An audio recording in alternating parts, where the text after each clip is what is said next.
When you see someone has been labeled as anti-Semitic in media, I want you to consider if perhaps the fingertips, the fingerprints of Chabad Lubavitch are behind this, because Chabad Lubavitch is a very important group to be aware of.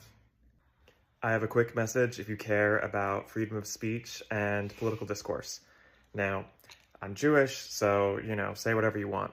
But anti-Semitism is important. However, anti-Semitism used to be labeled to people who hate Jews. Now being called anti-Semitic just means that Jews hate you. I want you to think about that. Are we using these political dialectics to try to smear free speech? The reality is that there are Jewish groups who are in conflict with other Jewish groups. I'm referring specifically to Chabad Lubavitch. Chabad Lubavitch is an organized crime cult. It originates from Russia, and the political and organized crime groups in Russia, they are Russian Jews. They are involved in a global network, which is, of course, hubbed out of Israel, New York, Moscow, etc.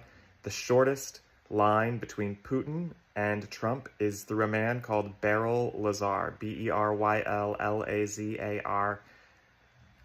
Chabad Lubavitch is not even really Jewish if you talk to any rabbi, because they believe that their Rebbe Schneerson, Menachem Schneerson, is going to be reincarnated, which is really sacrilegious to the real Jews.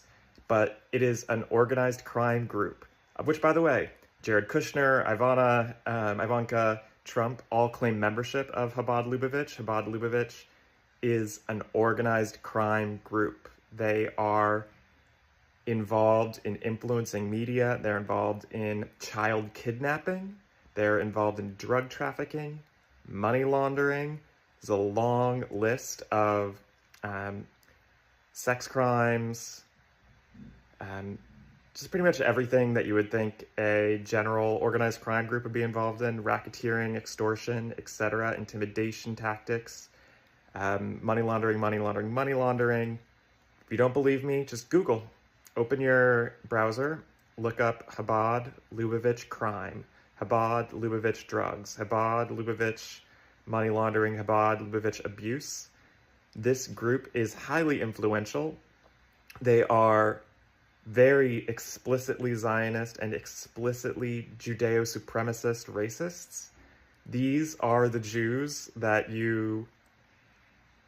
they do not represent the average Jew, the average American, Canadian, etc., Western European Jew, the average